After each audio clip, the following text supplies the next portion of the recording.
solid show. Apologies for being a bit late, but we're going to have a discussion, perhaps a somewhat more brief discussion on gun control. So, wait, it still says off air for me. Yeah, it will do because I'm using it. I'm using XSplit to Okay. It's quite an interesting way of doing it. So it basically means it looks quite different when they're watching on YouTube. But yeah. So anyway, what do you want to dive with what you were saying, Nathaniel? Because you made interesting points about whether we should enact gun control or not, in regards to all these different countries. You mean I gotta repeat a performance? If you want to. I think I could probably pick up from when they just made, but not something where I'm seeing agreements with you, and then you were mentioning that there's a lot of roadblocks and speed humps and Grand Canyon size holes and problems throughout American society, and how exactly you're going to reduce it, even in any case of weapons over there. I think that from a more general perspective, I like when the government at least sort of looks to disarm the other countries in the world, and just avoid things like nuclear arms races and stuff like that, because I think the government's pushing that type of thing. I don't know, there's more likely to be putting sort of market out there, I guess, but yeah, I mean, it's sort of an economy in itself, so a lot of people have in the puddle with that one, so it's sort of a case of how exactly do you change these people's minds, I guess, or allow them to maybe get money or investment back off the guns they've invested in. I mean, it wouldn't be entirely that bad. I mean, that's how the Australian government did it. They sort of bought the weapons back off it. Yeah. So they weren't really, in debt or anything. People that invested thousands of dollars in their guns, they got reimbursement. I mean, something like this has to take place, but I suppose money coming from the government, any governments around the world these days, it just seems like anyway. But in a sense, I understand. Ownership. They can't even. It's just. I just don't see how it's possible. You would have to have some sort of like Apollo-sized program to essentially do away with all of it and make it a long run. Yeah, yeah, exactly. That's what I said. Talking 200 years from now, we're not talking about today. Today, there is no way. Let me tell you how strong the NRA is. Okay, how much power they have. Most members of the NRA agree that backs their idea. Okay? Yeah. The NRA opposed background checks. And the NRA basically got their way with the waiting period. Because they oppose it, even though most of their members say, certain limits are a good idea. That's how powerful the NRA is. That's how loud the voices are within their extremist part of the community. So I just, again, after Newtown and all this, nothing was done. Obama tried. I'm not a huge fan of Obama, but I'll give him that. He tried, and he failed. He failed completely. Well, it's not easy to judge, perhaps, because the thing is, you've got to start trying things, and if they fail, you've got to start trying other things. You've got to be consistent. They've been trying this since Clinton. Clinton got the assault weapons ban in place for a few years, and then the law was sunsetted, and it was never renewed, and it didn't ever be renewed. Okay? So I just say, it's not Obama simply that was trying this, Clinton tried this. Others should try. Yeah, but again, it's not going to go anywhere. I don't see this as a realistic thing. I don't think that most non-Americans can really understand what most people in America think about guns. It sounds to me, though, I know what you mean, I sort of understand the sentiment that you're getting at, but don't you think that you should still apply, the sort of rule of thumb of, like, making sort of different that you can make, and there's your influence other people, and their influence influenced by you. Like I said, I'll say each time something happens, yeah, I oppose guns in America, great. Most people have. Even that, I think, is sort of helping. I mean, people like yourself. And I don't think so. I think that it's going to take a civil war. I really do. I'm not enthusiastic at all. But I think the realistic, scenario is in America with a civil war. And maybe that's bound to happen anyway because of the huge cultural difference between one section of the country and another section of the country. But I don't know. I'm not exactly looking forward to such a scenario. I think that's a very possible outcome, that you would have killings in the streets to preserve American right to bear arms.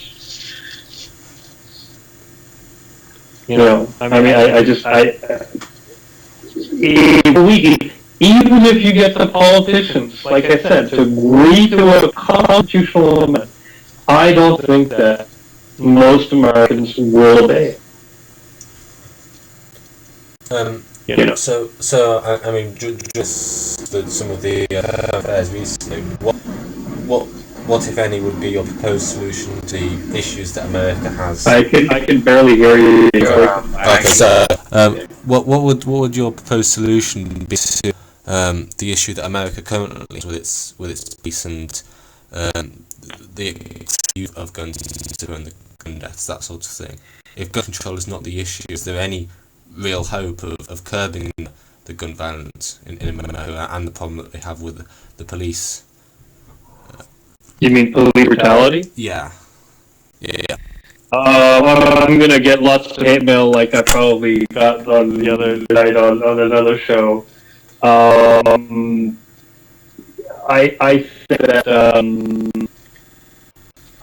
think that part of the reason the police are so brutal and violent in America is because of what they face on the streets. And frankly, I think that AC, he's unstoppable. And by the way, he is completely against guns. He's from LA. He thinks that there should be no guns in America. He hates guns, and he's a lot of his subscribers hate him for that. But even he agrees essentially that a lot of the violence is what the police face on the streets because of what they see every day. I'm not excusing it in any way. It's wrong. It's absolutely 100% wrong. Have been called, killing people for absolutely no reason, executing people. It's disgusting. I never support it. I don't support it. But I think that,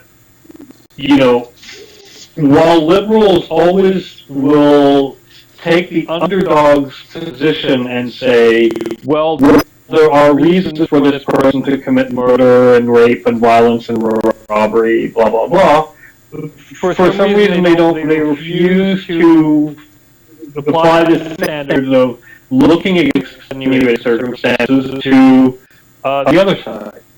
I think that there are extenuating circumstances as well. If I will take the argument of extenuating circumstances on one side, I will apply that to the other side. I think that there are extenuating circumstances towards the police. Now, does it excuse it? No. It excuses it as much as it excuses somebody who goes and robs a bank and kills somebody. Okay.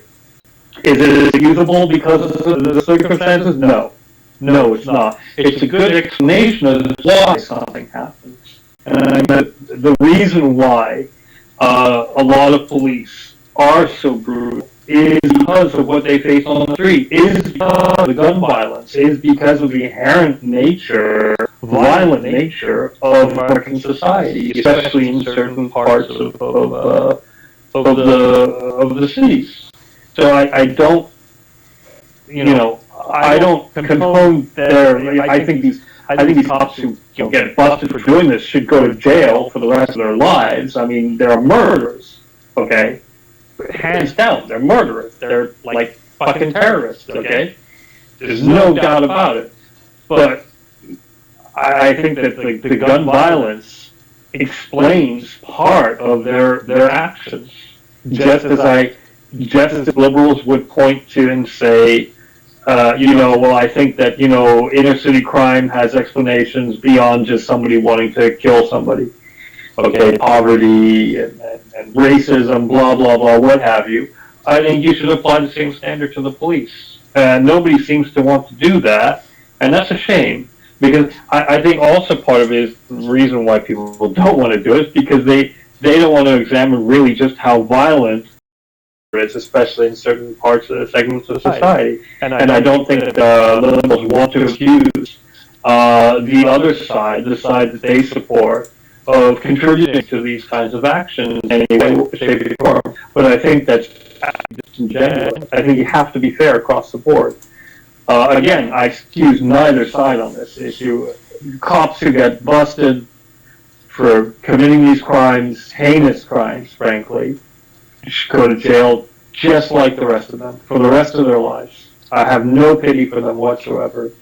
And if they decide to pull the switch on these guys, fuck it, so be it.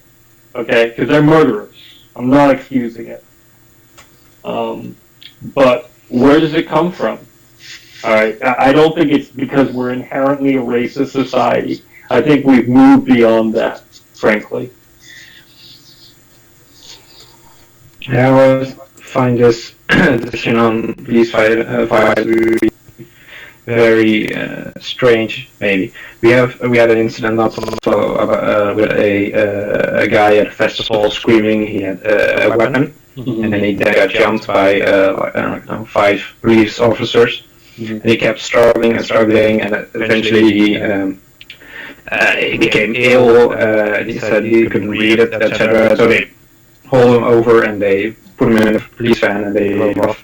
And the guy later died of AIDS, and everyone kept hating on the police. And if you watch the video of that guy, you see there's 5 police officers right on top of him, and they are constantly yelling at him, "Stop resisting! Stop resisting!" And I think a lot of these incidents are when whoever the person is here is just not cooperating with the police, and especially in America, in Holland, you can reasonably expect someone to not be armed with a firearm, maybe a knife or some kind of stick or something, so they can be a little bit more relaxed. But a person not cooperating in America, I think, as a police officer, would be a very scary situation.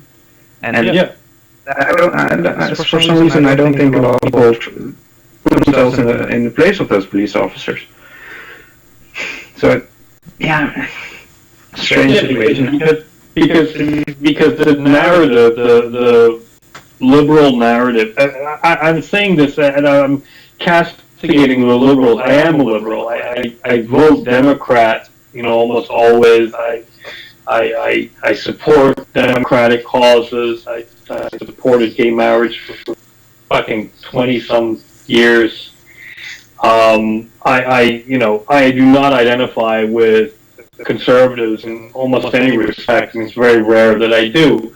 But I think the fact is that you have to call a spade, and I think that the reason why is because a lot of people just want to take the underdog narrative because it's sexy, it's cool, it's sticking it to the man. Everybody wants to stick it to the man, but that's not necessarily the truth. Okay, and the truth of the matter is these guys, a lot of cops are in a war zone, And we refuse to admit that about our own society, but it is a war zone in a lot of places. And regardless of the reasons, that's what it is. And they're just as human as the next guy, okay? And so, yeah, I mean, I sympathize with what they go through. I'm not excusing what they do, what some of them do, but I think overall it's fairly rare. I think frankly, it's kind of a little surprising that we're not seeing more violence from the cops. Like, it's a little surprising that they're not reacting in these ways with more alacrity. I'm kind of amazed, frankly, at what a lot of these inner city cops, especially what they handle and what they deal with on a daily basis, and don't react with like sudden, death for everyone around them. Yeah, it's just a numbers game then. Just so many people and police officers interact every day. Of course, something is going to happen. Mm-hmm. But I think if with the gun culture as it is in America, maybe it's necessary to train police officers more thoroughly on how to deal with these kinds of situations. And maybe if what you're doing is creating a society which is more dangerous for police officers, you need to correspondingly spend more money on them. And I don't think that's happening right now in America. Maybe that's an avenue America needs to consider spending more money in. Well, they have, and that's one of the reasons why people suspect that there has been so much gun violence in the last 20-some years from the police. It really, from what I can tell and from what others have written about, it pretty much started with the Rodney King riots. A bit before, LA was becoming more and more violent with the gang violence, and they were militarizing already then. When Rodney King happened, there was all these riots, etc., and people thought already that the LA police was militarized, but what they don't realize is the LA police essentially were losing the riots. They were losing, and it took George Bush to call in the National Guard. Okay, he called in the National Guard to put down those riots because the police couldn't handle the situation as bad as people thought that the police were in terms of their military structure by then. They were nothing compared to the gangs on the streets. They were losing in those riots for 3 days. And so what happened is that George Bush called in the military, reserves, the National Reserves, National Guard, and that quieted the situation, because when you see tanks roll on the streets, then, there's, that's going to outstrip the gangs pretty quickly. Well, that's what happened. But after that, I think the cops saw that they, as much as they had been militarizing already, that they were still not even up to par with the gangs on the streets. And I think at that point you had a push, an incentive in police across the country to change that, to say, okay, enough. We're losing the war, and it's going to take military type of resolve and equipment and training to essentially turn this around. And that's what happened. So you do have military training for the police. It's just gotten out of control because out of control.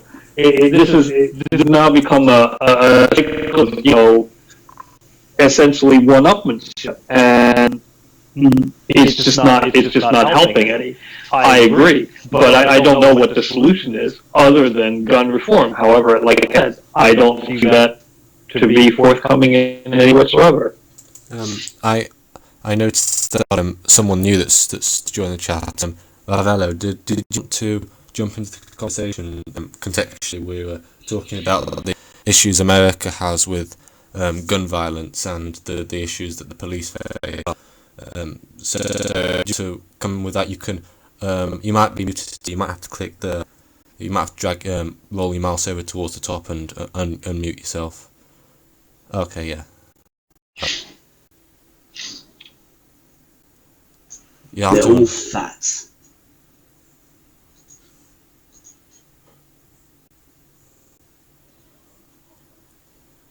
Did you have anything intelligent that you wanted to say? Not including. So your reason for joining this was? Why not? I mean, if you're not going to comment anything intelligent, I'll just kick you out because. I just want to listen. Okay, you can listen if you want. Sorry, continue. Well, I was pretty much done anyway. I mean, I said enough to get me straight in a lot of liberal circles. So. Yeah. I mean, I don't know. It just seems like I'm the one talking all the time, so somebody else say something. Well, it's the subject, of course, American and non-American. So it's, yeah, I'm difficult for me too. Yeah, I know. But this is this strange problem in that there seems to be a problem, namely the finance. There seems to be a solution, or at least a sort of solution, but the people who are so pro-gun, or I don't know who's supposed to say that, do they not see the guns as the problem, or do they see it as the solution for the problem, or why are they opposed to this? Well, it depends on the person. Like I said, most of them see it as a God-given right, essentially. And I'm talking about atheists as well. Many atheists see it as a, quote, God-given right, not or human right, essentially. It's just part of the culture. Now,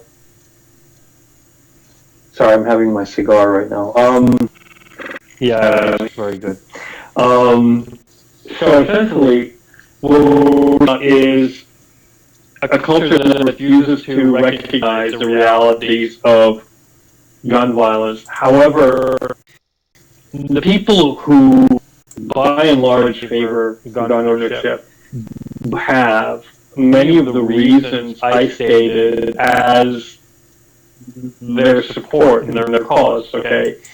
So, things like, guns don't kill people, people kill people. It's kind of true, but not necessarily a good argument. But then another argument I'll put forward is, if you take away all the guns from the legal gun owners, only the illegal gun will remain, criminal will have guns, and that's true.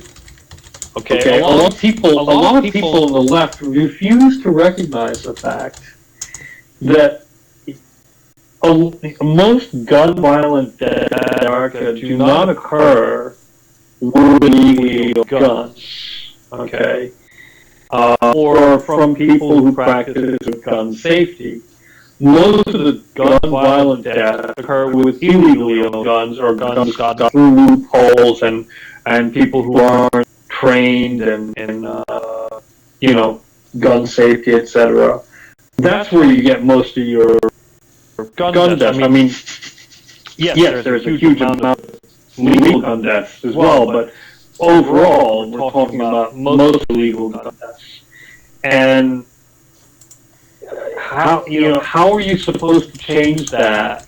I mean, it's a good argument. I don't have an argument against it. How is taking guns away from legal gun owners going to help with taking away guns from criminals who are the ones primarily doing the shootings.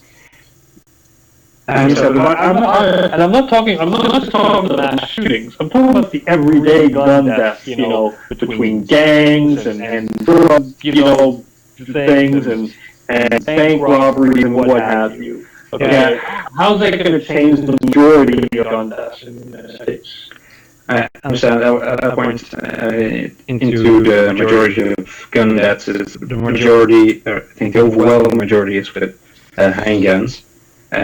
So there's always, the interesting discussion about ARs and others, but those are not the problem. But if you enact gun control legislation, that doesn't necessarily mean you're removing guns from legal owners. If you I'm against. I mean, there are laws against illegal gun ownership. That's why they're illegal. They're against the law. The law says you're not allowed to own guns under certain circumstances. How has that helped with illegal gun ownership in the United States? Something else that's but yeah, I mean the restriction overall of production, of distribution, all of that, whether it be, of course, the illegal market might have a spike. You obviously have to target it, but I mean, I know. Yeah, even if sorry, okay. Yeah, I know. I understand the problem. So if you make it more difficult for legal gun owners, you make it easier for illegal gun owners to rob. But that's the problem you should have in the Netherlands as well. We don't prepare to have it. It's guns are that's a problem. Of course, it's like a tipping point we're maybe never going to reach. But I think guns are so rare here that people, if you're trying to rob someone, most people tend not to need to use a gun. A gun is difficult to obtain. It's dangerous. You get caught doing it, and you don't need it. If a knife is or a baseball bat is enough. And I think that's. I don't know how you can implement some kind of thing like that in America because guns are so prevalent there. I don't necessarily see it as that huge of a problem that legal gun owners are restricted in what kind of weapons they use, because the people who use illegal guns are always going to use illegal guns, and lots of these deaths, which are preventable if you have a system in place to make sure that people who buy guns are trained and at least show some kinds of competency in using these. I agree with you, but I don't think there's really no argument to give them on a practical level when they bring that up. Okay, I mean, what's the argument really? When if you're talking to a gun owner and you say, well, we want to take away your guns to be safer, and they say, well, all you're going to do is take away the guns of the people who can protect themselves against the bad guys who have guns. What are you going to say to say, well, no, you're wrong? How are you going to actually convince them that that's a bad argument? I don't see how it is a bad argument. You don't have to convince the owners, because you're not taking their guns away. You just they're never getting more guns, or averting. That's more. That's what I was trying to help out, make your point. Right, but I don't see how to convince them. But you can convince them. If you go to a gun owner, a legal gun owner who shoots and uses a gun for self-defense, I don't know, and you need to make at least try to think of some kinds of restrictions or criteria you need to meet to legally so if you go to a legal gun owner and say, okay, these things you need to have, you need to show me or you need to buy, and then you're allowed to own a gun. So that person can now legally own a gun, and a person who wants to have a gun but does not meet these requirements cannot own a gun legally. But that exists already as a law. That is a law in America. You have to have a background check. That's the law in America. Yeah. So that already exists as a law. So that's not new. That's enforced every single day. That hasn't helped with gun violence. That's already the law. Yeah. What's new about that? We did this decades ago. It was the Brady Bill. That because James Brady, who got shot in the head during the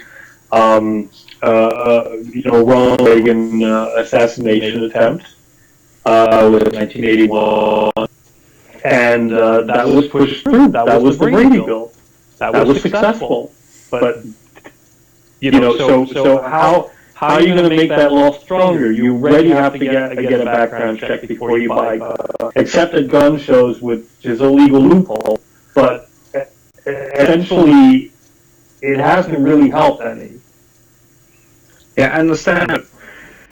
But what I don't understand is where they come from. So I don't know if you need to register your gun, but if if a person wants to buy a gun, you need to do a background check. I assume, or I don't think that's implemented right now, is that the government then registrates, okay, this person has a gun. So okay, this person has a gun, one gun, we know. Mm-hmm. And you should be able to keep track of all people who own legal firearms, and everyone you encounter who is not registered with this, but does have a firearm. I would say you're allowed to take it off of them. You're not. But the police arrest. Where are all these guns coming from? If the police arrest you and you have a gun, and you're not a gun, you'll have a gun license. And that's against the law. They'll take it away from you. Put you in jail. I mean, that's already a law. They already enforce this for a long time. This is what differentiates legal from illegal guns. Yeah, This happens all the time in every city in America. There's no law that you're proposing that isn't already on the books and being, enforced.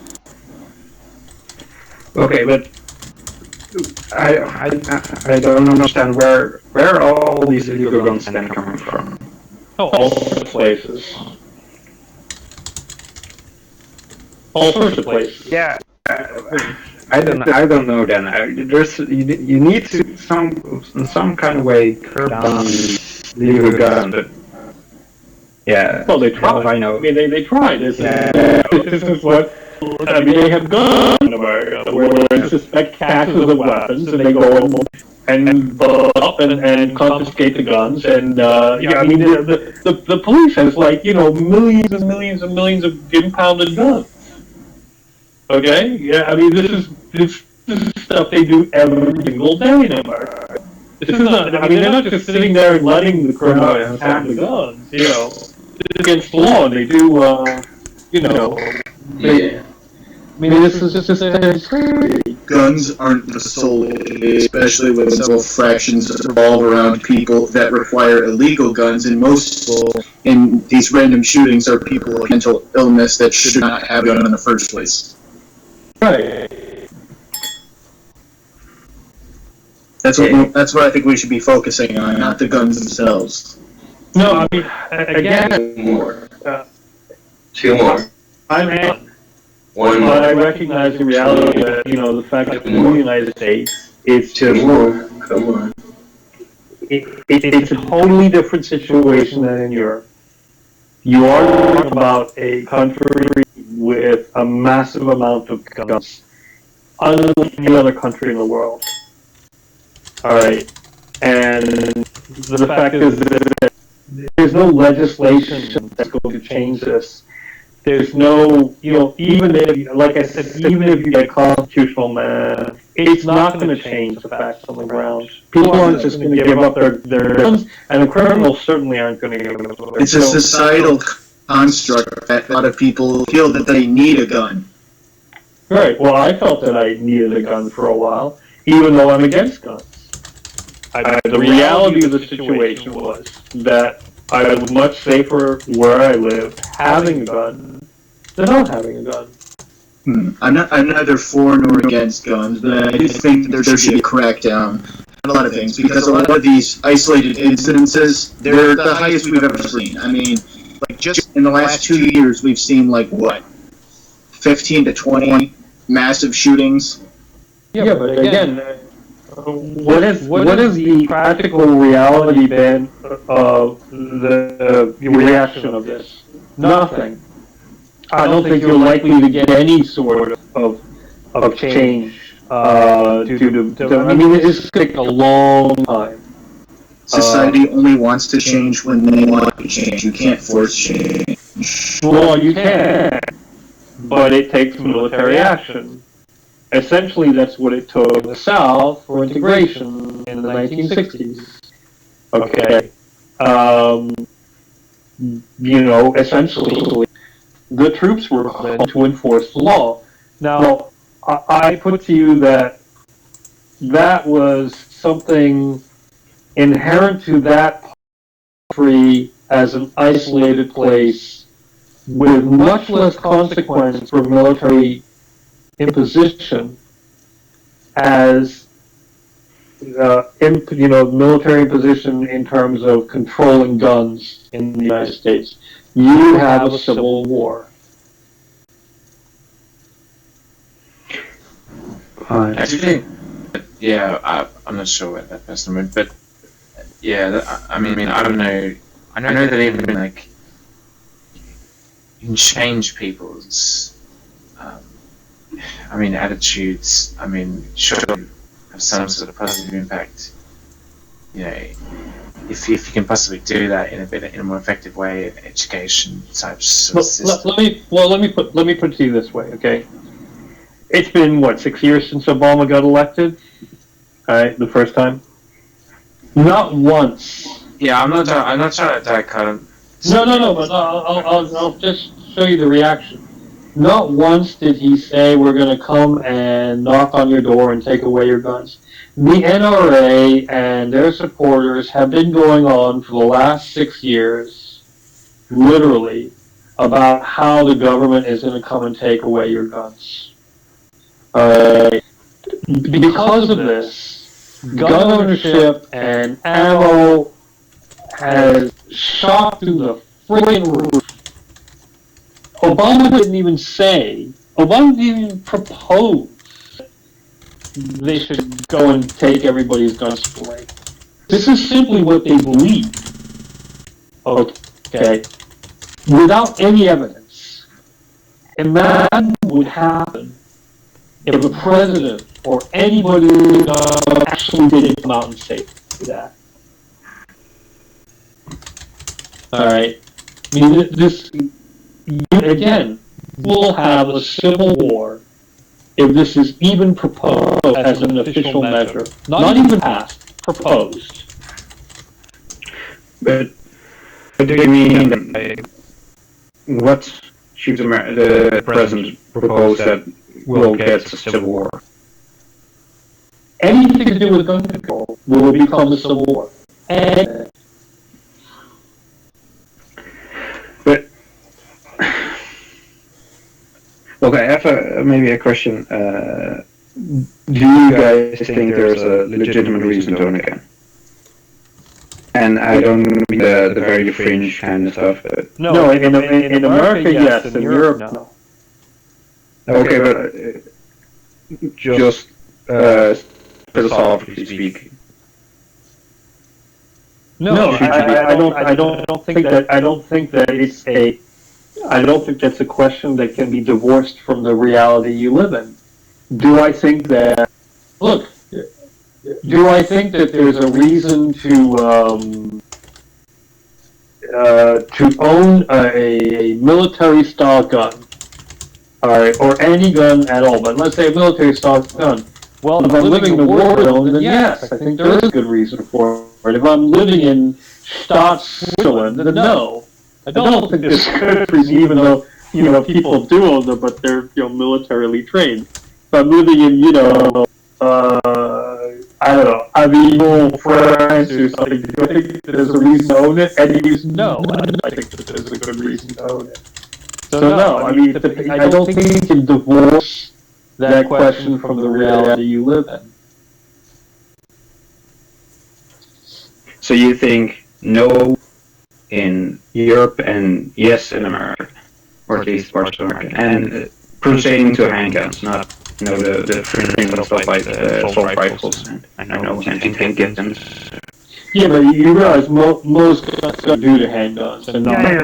Exactly. That's why I think it's good to focus on those. I think that there are reasons in America to own a gun. Yeah. I'm not happy about it. Like I said, very anti-gun. I don't like guns. I don't. First of all, I hate this gun one, which was a fucking bitch and a half. To have to sleep with my gun when I was in the IDF. It sucked. I can tell you, it absolutely stank the fuck I have. I really hated it. Having to clean it all the time. It was always next to me. It was just you know what they call it? They jokingly call, well, back when I was in the military, they call it your wife. You call your girl because you sleep with it, you carry it everywhere, so it's a pain in the ass. Yeah, I mean, I don't like guns, but again, do I think that there are good reasons in certain parts of America to own guns? Yeah, absolutely. Until society changes and the gun violence starts to go down, I don't see any other way of thinking. If you want any chance of self-defense, okay. And Mordred? Oh.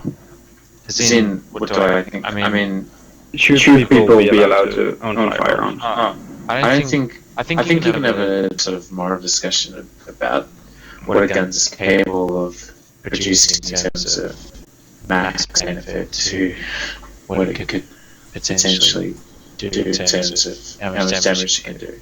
And I just think that, the enjoyment of shooting firearms is just not necessary. I mean, do archery or do something else, or just shoot in a range, I guess. But I mean, if you can't have a range, morally speaking, if a gun has the capability of doing, if you have something that, but then again, I mean, there's tools that, if used in certain ways, could harm someone greater than what their purpose might be. But a gun is extremely dangerous, with minimum amount of effort required by the holder.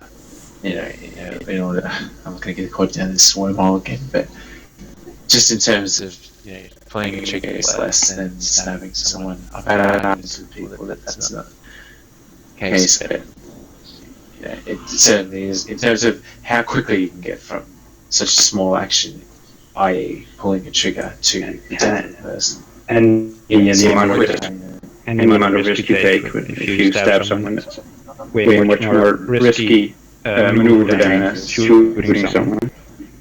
Yeah. But, I mean, I don't know, I just, if it's, why not shoot a gun that's not capable of killing a person? I mean, that would be my argument. And then there's every capable of killing a person. Well, I'm one of those fringe cases. I do a hobby called Living History, and we reenact American infantry in the Second World War. And I'm not yet a gun owner, but lots of these guys I work with are, and we have the semi-auto rifle, the M1 Garand. And in Holland, in Holland, pretty much anything is actually possible technically if you just paperwork. But I think there are cases where you should be able to own a gun, but in my case it's a blank firing only, so it's been modified to only fire blanks. That doesn't mean it's still not very dangerous, just like said Nathaniel. But in Holland, I agree with you, or at least in Europe, that handguns are not, well, for self-defense, it's just not necessary. The amount of times you have a break-in is negligible, and out on the streets, if someone robs you or anything, 90% of the time it's going to be with a stabby, a knife, or some kind of other implement. So I agree with you there. And in America, one would hope you should be able to reach a point where it's the same, but who knows? Well, yeah. Well, I've said what I wanted to say anyway. I mean,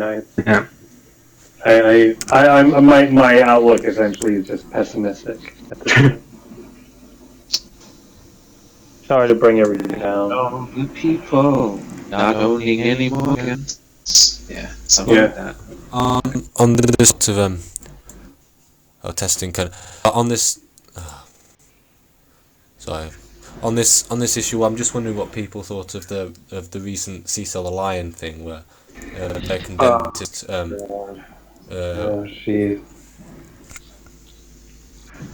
There's not going to be much fun in it. I mean, no, look, I completely am against what happened with Cecil the Lion, but I think that essentially what we're seeing is again the social justice warriors crap piling on. What this guy did was absolutely wrong, fine, but he's literally gotten his life destroyed for it because of a literal mob. And while I don't support this guy in any way, I think that's just absolutely wrong to do. What's happened to him? I mean, he's gone into hiding. His business, his practice is over. He's ruined for the rest of his life. He's screwed. And frankly, most of the people, like I wrote on Twitter today, most of the people who are pissed off about this don't even know where the fuck Zimbabwe is on the map. They don't know anything about Zimbabwe. Okay? They don't know anything. What the fuck are they talking about, when they get outraged at the death of Cecil Lion? They don't know enough to be outraged. They're fucking idiots. 99% of them. I wouldn't trust them on any fucking issue. They're morons. They're utter trash. They're a waste of space. Alright, so I'm not going to get outraged with them because they don't talk for me. They have absolutely nothing to do with any sort of reality in terms of a proper reaction to this. They don't know who Robert Mugabe is. They don't know the history of Zimbabwe. They don't know about the inflation of the Zimbabwean dollar, years ago. They don't know anything about economics of the human rights problems in Zimbabwe. They know absolutely nothing other than, some cuddly animal got killed. Okay? And it pisses me off that such ignorant fucks can go out and destroy, just as much as it pisses me off as a dentist can go out and destroy a lion's life, this also pisses me off. Okay? I don't see, it's sort of annoying, it's sort of annoying and frustrating in a way, because I think that the social justice warrior purpose of the reasoning behind not wanting to kill the animal and what should happen thereafter to the individual is very fine, between that, they should be not ruining this particular individual's life, but it's still fine to, put it out there, the idea that, look, you better not be doing this, let's put in place real, harsh penalties from now on, sort of thing, in a sense, rather than, scapegoating, in a sense, poor guy, as an individual. Yeah, but this is utter bullshit because frankly, if Cecil the Lion hadn't been a national emblem for them, there'd still be people selling, bounty kills on lions today in Zimbabwe. The fact is that it was making them a ton of money, and because it was making them a ton of money, because such a fucking corrupt country, that nobody was giving a shit about this. It was only because it was a national emblem that he basically stepped over the line. But had it been any other line, nobody would have given a fuck. He wouldn't be in the news. No social justice warriors would have been all over this. Okay? They've been killing lions and giraffes, etc. for bounty for a long time. Now, if you want to see a really interesting point of view about bounty kills and how they have literally saved a lot of animals from extinction in Africa. You should watch Louis Theroux, where he spent some time with the hunters in South Africa and other countries, and it is eye-opening. Okay, I am very anti-hunter. I do not like hunting at all. I've done it because I was invited and I sort of wanted to see what it was like, and I wanted to live the experience, etc. once in my life. But I do not like it. I do not like the concept of hunting. Okay. However, I have to say that like most things that Louis Theroux does, it opened my eyes to another. I highly recommend everybody go and watch this documentary. It's a typical Louis Theroux thing, and even he changes his mind a little bit. I think the main premise of people who have a displeasure with what happened is just the mere fact that people are hunting endangered species, and I think that it's just people who have it shows that people have perhaps a smaller picture mind in a sense, about the things that are going on in the world. In terms of they don't have a bigger picture, their immediate neighborhood is involved in some way, not encountering. I agree, but I just wanted to say that I think that it's there's no need to discourage people if that's the premise initially of what's going on. You should be hunting animals, etc. But I feel like you could do this, so the cows come home. Like, why aren't we all over in another country, feeding sick people and helping them? Why? How are we all individually justifying, the fact that we're sort of like going on about life the way that we are in that sense? So I just feel like you sort of do that in a way where it's like, oh, you don't understand what the real situation is. I think it's more important that you just highlight when people have a view that are morally good and worthy of upholding, which not wanting to harm animals in essence is good, moral thing, virtue, but they should be skewing this. Well, like I said, you should watch the documentary. Fuck them. Well, these bounties, these controlled bounties have actually literally saved certain species from extinction. It's undeniable. Okay, even you have in this documentary even people who wear something who now are engaged in essentially the bounty hunting endeavor, because it's generating so much revenue to save the animals, to save, essentially you're sacrificing a tiny amount of animals to save the majority. And you're basically doing far more to control poaching by doing this than anything you could ever, that has ever been tried before. So it's a real eye-opening documentary. I highly suggest you watch it. It's actually done the reverse of exterminating the animals. It has saved the animals in many cases. So it's controversial as hell. But I am anti. I think that in general, people shouldn't do it, but the results are kind of hard to argue with. The data, again, this is a topic I was, dead set against, but I've somewhat changed my mind because of the data. I took a very liberal position, as did Theroux. But you see him in the documentary sort of, changing his mind. Sort of seeing the I understand what you're saying. I just mean from a moral standpoint. So I understand. Like, it's the best. Right? Yeah, he doesn't become a pro hunter. Yeah, he doesn't become a pro hunter. I'm not either. But